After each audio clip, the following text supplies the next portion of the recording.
अस्सलाम वालेकुम, नमस्ते एंड सत श्री अकाल व्यूअर्स। आई मैं विश्वास और आप लोग देख रहे हैं मेरा और आपका यूट्यूब चैनल।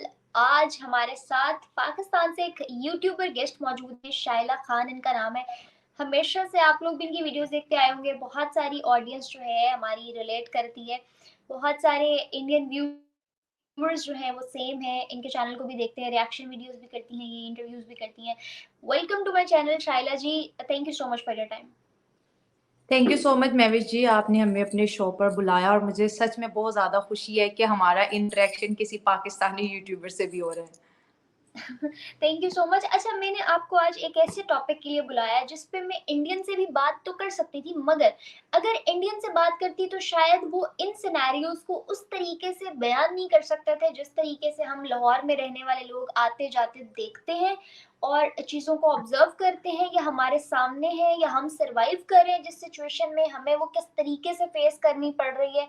ये हमें कोई इंडियन शायद इतने अच्छे से ना बता पाता जितने अच्छे तरीके से एक पाकिस्तानी बता सकता है। तो शाइला जी, आज का सवाल मेरा है पाकिस्तान में फिलहाल करंट चलने वाली सिविल वार के ऊपर। सिविल वार की सिचुएशन ही कहूंगी मैं इसको आपके सामने। जमान पार्क में जो हालात चल रहे हैं, हर दिन जो है रैलियां हो रही होती हैं, जलसे जुलूस हो रहे होते हैं, धरने हो रहे होते हैं, लोग एक दूसरे का जुलूस निकाल रहे हैं। मैं तो यूं कहूंगी कत्लो गारत हो रही है। कभी हम फलस्तीन और बर्मा में देखा करते थे, कभी मकबूजा कश्मीर को हम इतनी बातें सुनाया करते थे, और आज वो सारे सिनेरियोज मिलजुल के हमें लाइव लाहौर में देखने को मिल रहे हैं। क्या कहेंगी आप इस पर? महविश, मुझे बहुत अच्छा लगा कि आपने ये टॉपिक उठाया और वाकई पाकिस्तानियों को इसके ऊपर खुल के बात करनी चाहिए। और ये जो हो रहा है पाकिस्तान में, निहायत ही शर्मनाक चीजें, इतनी ज्यादा कि मैं आपको बता नहीं सकती हूँ। आइन जिस तरह से धज्जियां उड़ाई जा रही हैं इस मुल्क में, मैंने अपनी लाइफ में कभी नहीं देखा।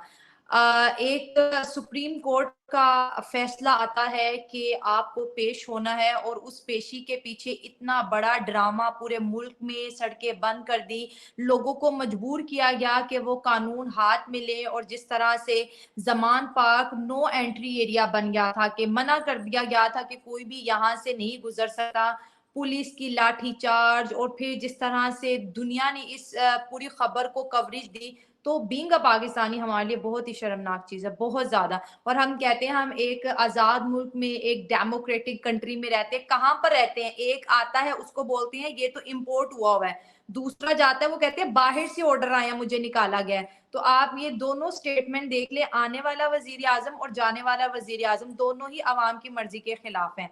तो हमारे वोट की तो पावर कहीं पे भी नहीं है। ऐसा ही है शाइला जी, बिल्कुल सही कहा आपने। कुछ ऐसे ही सिनेरियोज हमें लाहौर में देखने को मिल रहे हैं। आपने बात की जमान पार्क की, तो आपके सामने किस तरह से शेलिंग हो रही है, गैसेस छोड़ी जा रही हैं, जिसका निशाना बच्चे बन रहे हैं, मासूम बच्चे बन रहे हैं, बुजुर्ग लोग बन रहे हैं, जो वहां से वहां के राह गुजर हैं, जिनके पास वो जो है ना उनकी राह गुजर का रास्ता है, रोज हर दिन उनका आना जाना होता है, वो जॉब्स पे जाते हैं, मजदूरियों पे, कामों पे जाते हैं। अदर देन दैट, मुल्क में बढ़ती हुई महंगाई को इग्नोर किया जा रहा है, बढ़ती हुई गुर्बत को इग्नोर किया जा रहा है, लिटरेसी को इग्नोर किया जा रहा है। इन तमाम चीजों को इग्नोर करके और हम सड़कों पे होने वाले तमाशों को दुनिया के सामने रख रहे हैं और उन तमाशों पे फोकस कर रहे हैं। हमारी हेडलाइंस पे रमजान की जो है बहुत करीब आ गया, और रमजान की वजह से महंगाई जितनी हो गई है उस चीज को हाईलाइट नहीं किया जा रहा। हमारे 24/7 न्यूज पे एक ही अपडेट चल रही होती है, और वो ये है कि अब जमान पार्क में ये हो गया, अब इतने लोग मारे गए, अब इतने पुलिस वाले मारे गए, अब इतने लोग जख्मी हो गए। तो ये सारे जो सिनेरियोज हैं ये टोटली समझ से बाहर है। कब तक चलेगा ये?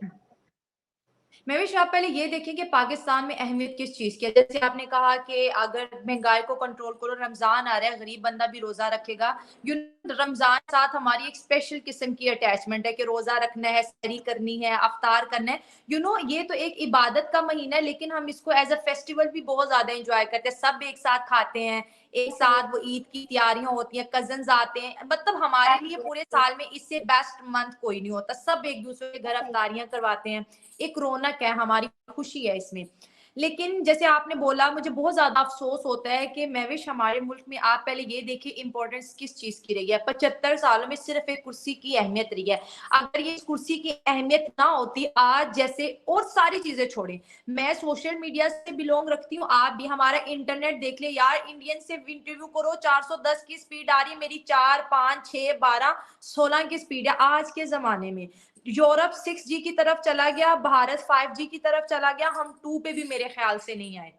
तो ये हुकूमतें हमारी ये कहती हैं कि हमें डॉलर कमा के दो। मैं इनको, क्योंकि तुम लोगों की शक्लें हैं कि तुम लोगों को पाकिस्तानी डॉलर्स कमा के दे, पहले ये देखो कि जवानों को तुम लोगों ने दिया क्या है। मैं आपको बता रही हूँ, जितने भी हमारे यूनिवर्सिटी से बच्चे निकलते थे ना, पार्ट टाइम वो बच्चे कॉल सेंटर्स में जॉब कर लेते थे, 12 की 16 17 18 हजार की जॉब्स करते तो थे, ठीक है। ऐसा ही है।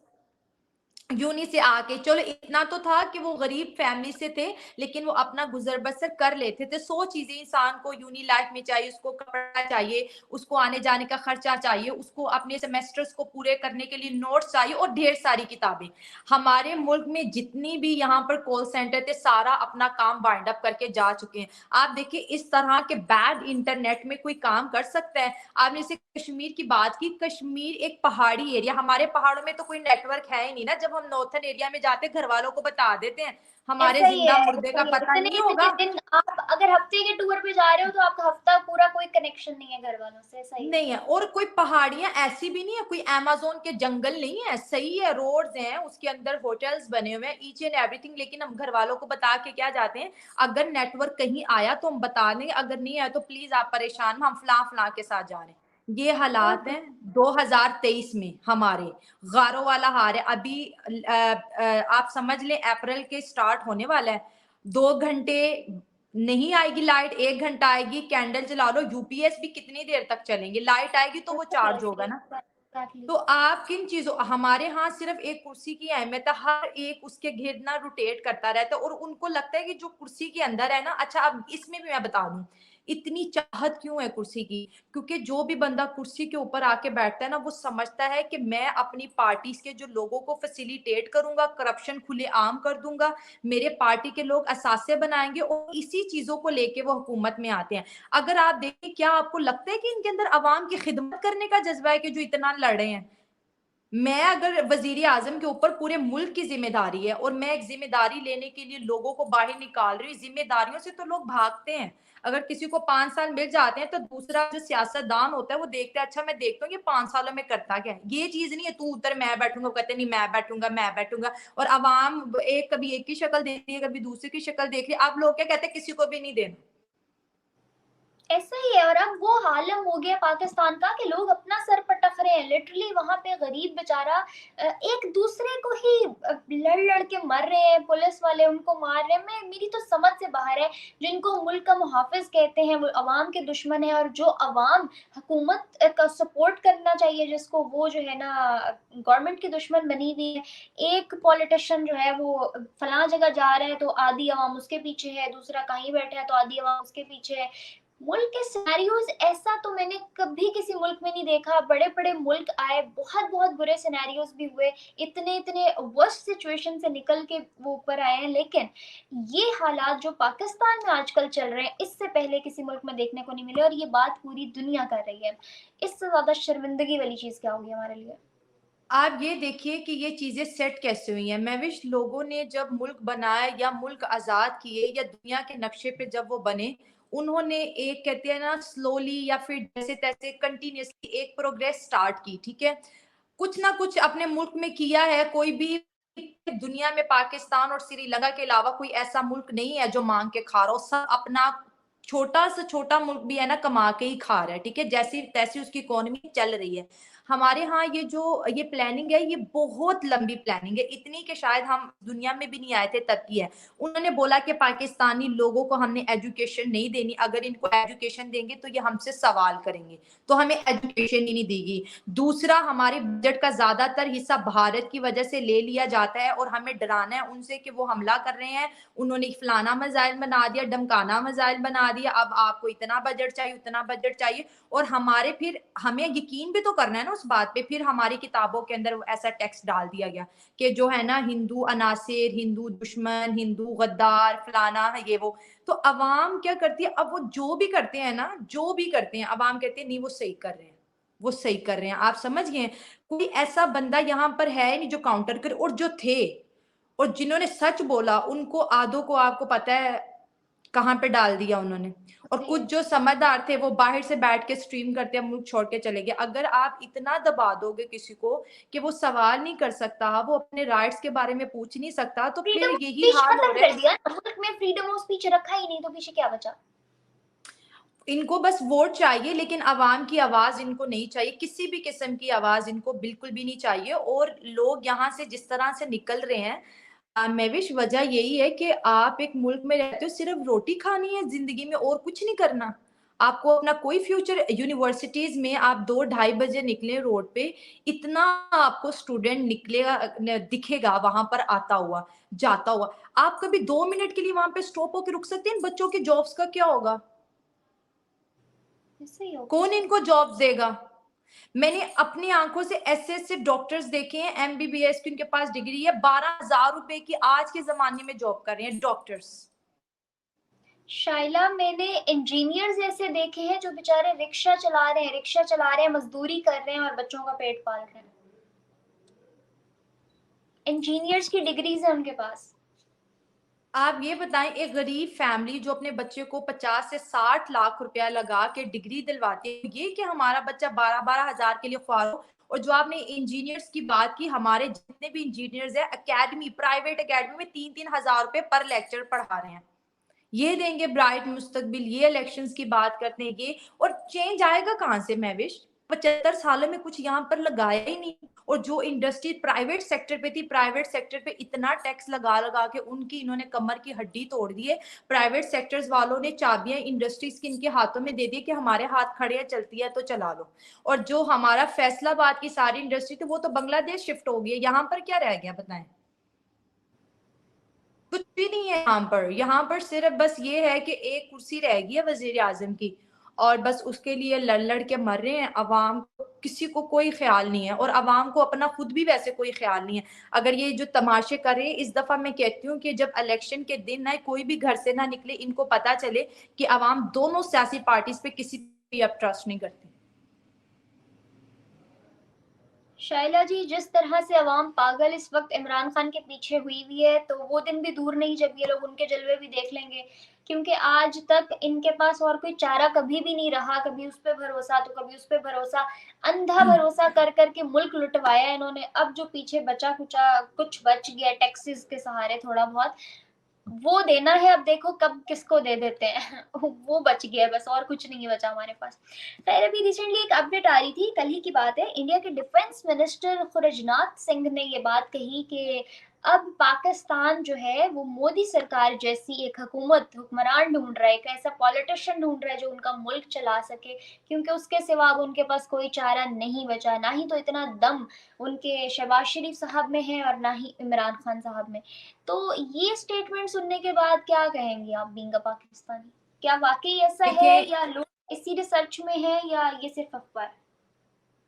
महवेश, आपने अगर 2-3 साल पहले की अगर आप हिस्ट्री देखें ना, तो हमारे जो सियासतदान थे उनकी जो पॉलिटिक्स होती थी उसमें बहुत ज्यादा इंटरफेयर करने की कोशिश करते थे। हालांकि देखा जाए उनके जितने भी सियासी मसले मसाइल है वो उसको बहुत अच्छे से डील करते, उन्हें हमारी रहनुमाई की कहीं पे भी कोई भी जरूरत नहीं है।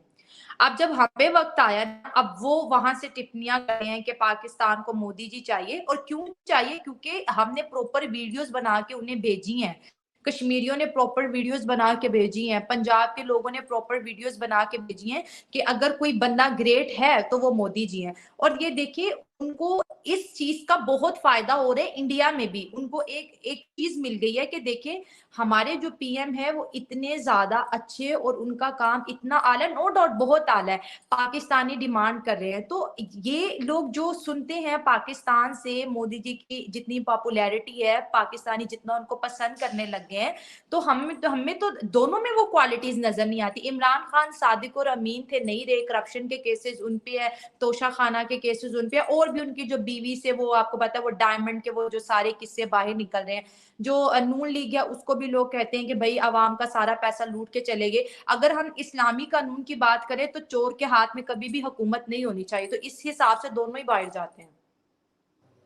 शाइला जी, आपने कहा चोर के हाथ में हुकूमत नहीं होनी चाहिए, तो वो तो हमने 75 साल में दी हुई है। जहाँ तक बात है रियासत मदीना की और हमारा मुल्क जिस बेस पे बनाया गया, कलमा और पता नहीं क्या-क्या चीज़ें, कायद लिटरली आज हमें गालियाँ देता होगा कब्र में कि मैंने पता नहीं किन के लिए मुल्क बना के किन के हवाले कर दिया। तो क्या ये वो पाकिस्तान है? क्या ये वो सिनेरियोज़ हैं? क्या ये वो चीज़ है जो हमें दी गई थी, सौंपी गई थी?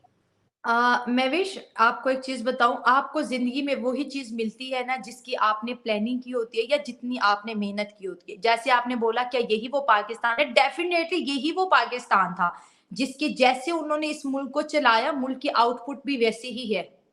आप अगर देखें इसमें, अगर उन्होंने किसी भी बंदे को रिलीफ दिया होता, कोई एजुकेशन पे काम किया होता, कोई इंडस्ट्री पे काम किया होता, तो आज हमें दिखती। कहीं पे भी कुछ भी नहीं दिख रहा। काम सिर्फ करप्शन पे हुआ था और आप देख ले 200, I think so 243 billion dollar से भी ज्यादा इस वक्त हम पे लोन है। और हर 5 सालों में ये लोन की जो अमाउंट है ये बढ़ती चली गई है। अब ये बिल्कुल क्लियर हो गया है कि अब तक 75 से 76 सालों में हमने सिर्फ लोन ही लिया है, कभी अपने मुल्क के अंदर से रेवेन्यू जनरेट हमने नहीं किया।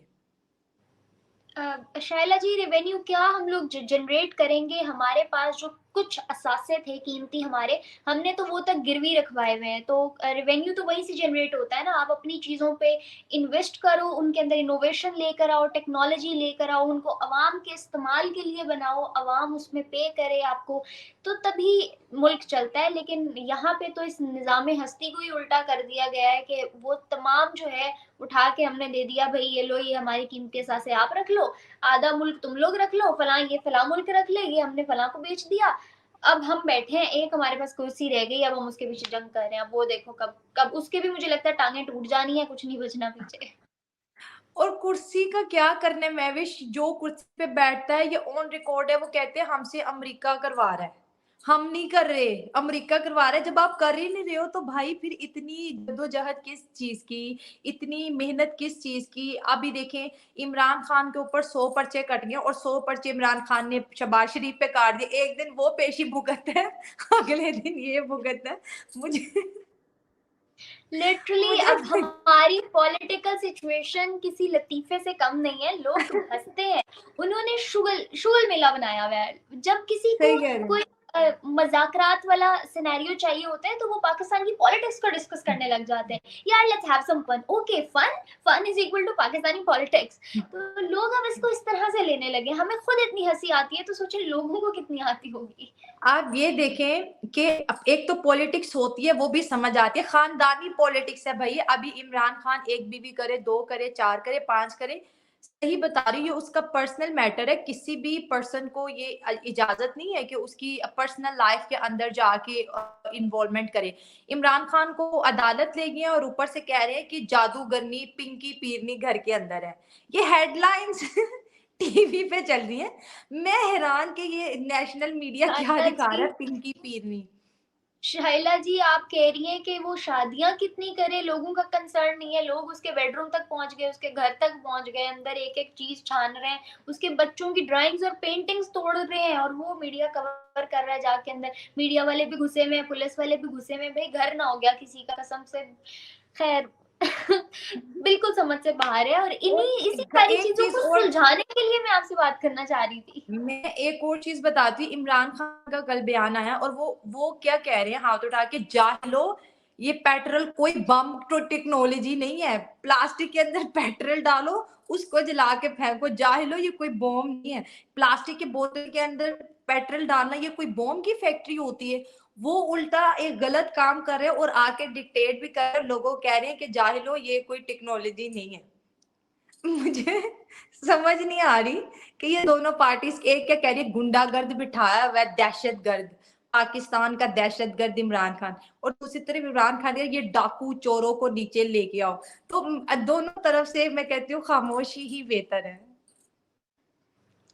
खामोशी दोनों तरफ से अगर हो भी जाए ना, तो मुझे तो सबसे ज्यादा अपनी अवाम की समझ नहीं आती, जो सारे काम छोड़ के, लिटरली मुझे यूनिवर्सिटी जाना होता है, मुझे यूट्यूब भी देखना होता है, इंस्टाग्राम भी देखना होता है, घर भी देखना होता है, 100 ज़िंदगी के पर्सनल और भी काम होते हैं, मार्केट भी जाना होता है। ज़िंदगी में फुर्सत नहीं है। मैं उन लोगों पे हैरान हूँ जो सारे काम छोड़ के पता नहीं कितने हफ्तों से ज़मान पार्क के बाहर बैठे हुए हैं। भई कोई रोज़ी-रोटी का काम नहीं है, बाल-बच्चे नहीं है घर में, कोई फ़िक्र-फ़ाका नहीं है, आप जो है ना वहाँ बैठे हुए हो। क्यों? किस लिए? मैं खुद सोचती हूँ कि हमें पता चलता है कि फ़लाँ जगह पर पुलिस है और लोगों के बीच जो है स्ट्राइक जैसा माहौल हो रहा है, तो हम घर से बाहर नहीं जाते कि हालात अच्छे नहीं हैं। ये कौन से ऐसे ही है। लोग हैं जिनको पता है कि वहाँ पर पुलिस भी है और लोगों के ऊपर लाठी चार्ज भी हो रहा है, फिर भी लोग निकल रहे हैं, वाक़ई इनमें जज़्बा है, इसके अलावा और कुछ नहीं है।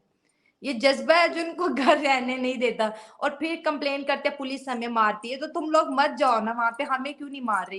हम भी तो शाइला जी ये पाकिस्तान जज़्बा इसको जज़्बा नहीं इसको जज़्बातीपन कहते हैं जो हमेशा हिंदुस्तानी एक बात कहते हैं कि पाकिस्तानी जो है ना, पाकिस्तानियों के पास जंग के लिए ना दिमाग है, ना पैसा है, ना टेक्नोलॉजी है।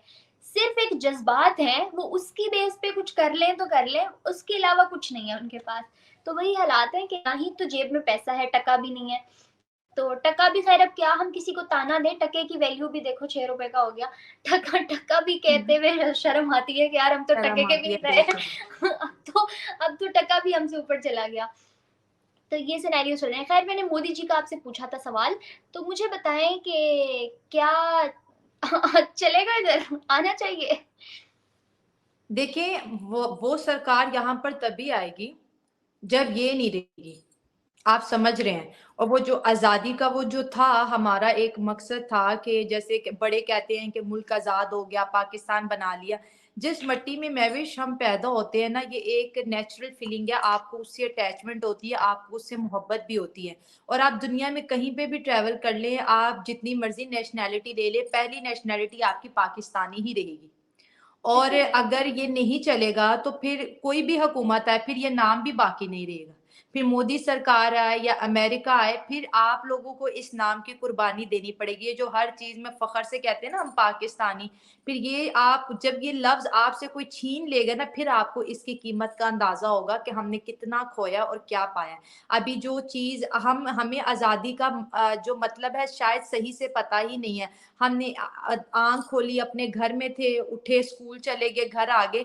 उन लोगों से पूछे जिन्होंने अंग्रेज़ों के सामने पूरी की पूरी लाशें बिछा दी। उन लोगों से पूछे जिन्होंने अपने जवान बच्चे गँवा दिए। आज तो वो नहीं है, लेकिन जो वो दे के गए हैं, अगर हम इंडिया की बात करें, वो आज़ाद हो गया, लेकिन आज अगर उन शहीद तो ज़िंदा होते हैं, अगर वो धरती को देख रहे हैं, तो कहीं न कहीं वो खुश हो रहे हैं। उनका जो मकसद था वो पूरा हो गया। इस साइड पे अगर हम देखा जाए तो यहाँ पर भी लोग कहा कहते हैं बड़ी कुर्बानियाँ दी हमने भी, बहुत जद्दोजहद की। हमने उनको क्या रिवॉर्ड दिया है? ऐसा ही है। अफ़सोस है ना? शाइला जी रिवॉर्ड किसी को तब दिया जाता है, इंसान तब तक किसी के साथ लॉयल नहीं हो सकता जब तक वो खुद के साथ नहीं हो। और हुँ, फिलहाल करंटली तो मुझे पाकिस्तान में कोई खुद के साथ भी लॉयल नहीं दिखाई दे रहा। जो खुद के साथ लॉयल है ना इस वक्त वो फ्लाइट पकड़ता है और बाहर चला जाता है। सही है। वो सबसे पहले सोचता है कि खुद को सेफ कैसे करना है, और खुद को सेफ ऐसे करना है कि नेशनैलिटी तो यही रहेगी, मगर लेट्स गो आउट, क्योंकि और कोई रास्ता नहीं मिल रहा फैमिली स्टेबल आप कर। आप सही कह रही हैं महविश, और मेरी ज़्यादातर फैमिली बाहर है, तो वो हमें कहते हैं कि आप भी आ जाओ। मैं कहती हूँ ऐसा किसी और मुल्क में जाके रहना महविश ऐसे है, जैसे आप अपने मुल्क में या अपने शहर में रेंट के मकान पे रहते हैं। ऐसे आप ही वहाँ है। पर चले तो जाते हो, आपकी क्या वो सब कहते हैं ये पाकिस्तानी है, ये 2 पैसा कमाने के लिए आए हुए हैं, और आपको जॉब भी सबसे लो वाली ऑफ़र करते हैं। तो मैं कहती हूँ अच्छे हालात है, बुरे हालात है, चलो अपने मुल्क में तो है ना। आप किसी के मुल्क में जब रहते हो, अपने मुल्क को डिस्टर्ब मतलब कि हम यहाँ पे बहुत ज़्यादा डिस्टर्ब है, हम चले जाते हैं, तो वहाँ पे क्या रिस्पेक्ट है हमारी, ये भी तो देखें ना। शाइला जी कोई रिस्पेक्ट नहीं है, और आपको पता है घर अपना ही अपना होता है। वो जी। कहते हैं ना, अब नहीं, आग जले या दिया बुझे, अब मुझे शेर भूल गया एग्जैक्टली exactly क्या था, लेकिन मैंने वो बचपन में पढ़ा था जिसका मफहूम ये था कि आंधी आए या दिया जले घर तो आखिर अपना है। मतलब कुछ भी हो जाए, हुँ, आंधी आए या दिया जले या ना जले उस घर हुँ, के अंदर, लेकिन अपना घर अपना ही होता है। तो यहाँ पे अगर हम रह रहे हैं तो हम ओन कर रहे हैं इस चीज को, कंट्री को। अच्छे हालात हैं बोल रहे हैं, बुरे हालात हैं बोल करेक्ट। रहे हैं, कुछ भी वहां तो कोई बोलने भी नहीं देगा, कोई सुनेगा भी नहीं। वहां बोल के देखो उनके मुल्क को बुरा, काट के रख देंगे। एक है आप आज। मैं ये कह रही हूँ, जब आप मुल्क छोड़ के जाते हैं, हमारे बहुत सी सेलिब्रिटीज लाइव शो में आके रोए हैं कि हमें एक अलग लाइन पे लगा दिया, हमारे साथ इतनी बेइज्जती, हमारा इतना मतलब ऐसे बुरे हालात हमने कभी किसी इंटरनेशनल एयरपोर्ट पे नहीं देखे। जब आपको एयरपोर्ट पे ऐसा ट्रीट किया जाता है, तो फिर जब आप कहीं जॉब लेने जाओगे, आप सोचे कि वो आपको कैसे ट्रीट करेंगे। क्योंकि इज्जत उन्हीं लोगों की होती है जिनकी देश की इज्जत होती है, और देश की इज्जत ही हमारी इज्जत है। जब इन्होंने इतना लोन ले लेके भिखारी बना दिया, भिखारी बना दिया, तो फिर भिखारियों को कोई भी अपने मुल्क में एंटर होने नहीं देते। वो कहते हैं माहौल लेकिन खराब होता लेकिन है। शैला जी, इसमें एक मसला ये भी तो है ना, एक बहुत बड़ा प्रॉब्लम हमारे सामने जो हमें फेस करना पड़ रहा है यहाँ पे, वो ये भी है कि बाहर जाके एटलीस्ट आप अगर पैसा अपने मुल्क में भेज रहे हो तो आप वहां फेस कर रहे हो, एक बंदा भुगतता है तो उसकी फैमिली पीछे, उसके बच्चे थोड़ा अच्छा पढ़ लेते हैं, अच्छा खा लेते हैं, लेकिन वो बंदा चलो सफर करता है। लेकिन अगर वो यहीं पे रहता है तो यहाँ पे आप देखो जो सिनेरियोज, जो महंगाई, जो करेंसी, जो चीजें चल रही हैं, क्या एक बंदे के अर्न करने से एक फैमिली चल सकती है? 5 मेंबर हैं तो पांचों को कमाना पड़ेगा अगर आपको स्टेबल लाइफ चाहिए तो। महविश, फिर मैं अपनी ही उसी बात पे आऊंगी कि ये देखिए, हमारे पाकिस्तानी पाकिस्तान में हो या फिर मुल्क से बाहर हो, मसला सिर्फ रोटी का ही है जनाब। कोई यहाँ से गया रोटी के लिए गया, मतलब हम इससे ऊपर कोई सोच ही नहीं पाए। अगर हम बात करें जैसे इंडिया की, अगर हम बात कर लेते हैं, तो वो अपने बच्चों को बड़ी खुशी से बाहर भेजती है। उनको पता है कि हमारे बच्चे जिस भी कंपनी में जाएंगे एक अच्छी पोजीशन होल्ड करेंगे, और ये वो जो एक्सपीरियंस है ना उनका भारत में काम आएगा। तो वो कहीं ना कहीं पे एक टेक्नोलॉजी और एक एक्सपीरियंस भी दो कंट्रीज के बीच शेयर कर देते हैं। हमारे यहाँ जाते हैं, झाड़ू और पोछा हाथ में थमा देते हैं, तो अपनी यूथ को बाहर भेजने का फायदा क्या है हमें? सिर्फ मैं रोटी का बताती हूँ, मतलब है। आपने आपने कहा सिर्फ रोटी का मसला है। शाइला जी, रोटी का मसला ही तो सबसे बड़ा मसला है यहाँ, वही तो पूरी नहीं हो रही। वो पूरी होगी तो हम अगले अगली चीज की तरफ सोचेंगे ना। हमारे एक लीडर ने एक दफा कहा था कि रोटी, हमारा बेसिक पर्पस और एजेंडा जो है ना वो है रोटी, कपड़ा और मकान। और हम 75 साल से रोटी, कपड़ा और मकान में ही फंसे हुए हैं। हम अपनी पूरी जिंदगी 60-70 साल की सर्व कर देते हैं एक मकान बनाने में, बाल बच्चों की रोटी पूरी करने में और उनको कपड़ा पहनाने में। इससे आगे ना हमारी सोच बढ़ी, ना हमारी औकात बढ़ी, और ना हमारी जेब बढ़ी कभी। इससे आगे ना हमने कभी सोचा। और अब जो सिनेरियोज है ना, अब रोटी कपड़ा मकान वाले भी मुश्किल लग रहे हैं मुझे। अब जो सिचुएशन पाकिस्तान में हुई भी है, डोंट यू थिंक सो कि ये चीजें हैंडल करना बहुत मुश्किल हो जाएगा इन फ्यूचर? मैं भी डेफिनेटली मुश्किल होने वाला है। आप ये देखिए, अगर मुल्क में लोगों के हालात अच्छे हो तो कंट्री में कोई आता है, वो कहते हैं ठीक है हालात जरा अच्छे हैं, एक गुड इन्वायरमेंट आता है। आप ये देखिए, बहुत से लोगों ने जो अपनी पर्सनल गाड़ियां थी ना, वो उन्होंने उसको चलाना बंद कर दिया है कि आप 1,000 में सिर्फ 3 लीटर पेट्रोल खरीद रहे हैं। इतने बुरे हालात आ गए हैं। लोग, आप यकीन करें, 10-10 रुपए के लिए एक दूसरे का गिरेबान पकड़े हैं रोडों पे। ये मैं अपनी आंखों से देख के आती हूँ। सही तो है। ऐसा एक वो जो होता है ना, एक इंसानियत का वो एक जो लेवल होता है, जो हम कहते हैं कि हाँ यार, हमें इंसान है, हमारे अंदर दूसरे के लिए फीलिंग होती है, वो अपने मैं करके ना वो भी सारी खत्म होती जा रही हैं। मैंने एक ऐसे एक वाकया देखा कि 5 रुपए के लिए 2 बंदे खूनो खून हुआ मैं रोड पे, सिर्फ 5 रुपए के लिए। या अल्लाह, ऐसा ही है, यही हालात हैं। Shaila ji, last but not the least, हम लोग कभी कहा करते थे कि गैर मुस्लिम लोगों ने, मतलब नॉन मुस्लिम्स ने मुस्लिम्स पे जुल्म किया। जो गैर मजहब के लोग हैं, मतलब दूसरे मजहब से बिलोंग करने वाले लोग हैं, उन्होंने पाकिस्तान, सॉरी, मुसलमानों को माइनॉरिटी समझ के जुल्म किया उन पे। इसराइलियों ने फलस्तीनियों पे किया क्योंकि रिलीजन डिफरेंस था। फिर बर्मा में हुआ, मतलब जहां जहां जुल्म हुआ, हमने कहा कश्मीर में जो मुसलमान हैं उन पे हिंदुस्तान वाले जुल्म करते हैं, कहीं भी बात थी ना हमारी। तो इसी तरह हमने जहां जहां दुनिया पूरी के अंदर सुना, कहीं सुना भी नहीं था अपनी तरफ से, हमने अज्यूम कर लिया, कहीं हमने देखा, कहीं हमने एक्सप्लोर किया, मतलब हमेशा। लेकिन agenda at the end, statement एक ही होती थी कि नॉन मुस्लिम मुस्लिम पे जुल्म कर रहा है। मगर अब जब मुस्लिम ही मुस्लिम पे कर रहा है और वो पाकिस्तान जैसे मुल्क में हो रहा है, तो अब हम इसको क्या टाइटल देंगे, क्या नाम होगा इसका? ये कौन सा जुल्म है? महविश महविश जी, अगर आपने जितने भी वाकयात मेरे सामने अभी रिपीट किए या जो भी दुनिया में हुआ, आप ये देखें कि सबसे पहले जो स्टेप उठाया गया वो किस तरह मुस्लिम ने उठाया या नॉन मुस्लिम ने उठाया। ये वो बात होगी, एक शरारती बच्चा शरारत करके आता है और घर आके पहले बच्चे की शिकायत से पहले ही अपनी मम्मा को बता देता है कि उसने मुझे मारा था इसलिए मैं मार के आया हूँ। तो जब वो बच्चा आता है कि आंटी इसने मुझे मारा, तो उसकी मामा कहती है नहीं बेटा तुमने उसको मारा था, उसने मुझे पहले बता दिया। आप समझ रहे हैं? तो ये जो चीज़ है ना, ये पहले खुद करते हैं और उसके बाद जो है ना अपनी गलती को ख़त्म करने के लिए, मिटाने के लिए फिर अगले पे डाल देते हैं कि हम पे ज़ुल्म हो रहा है। यही चीज़ कश्मीर के साथ भी थी, लेकिन अभी हम अपने एक देसी ज़ुबान में कहते हैं अल्लाह भला करे सोशल मीडिया का, कि हम वहाँ के कश्मीरी हमारे दोस्त बन गए, हमने उनके साथ प्रोग्राम रिकॉर्ड किए और ये कश्मीर का भी हमने हाल देख लिया। तो ज़ुल्म जिस तरफ हो रहा है, अवाम खुद समझदार है, वो खुद फैसला करेगी अपना।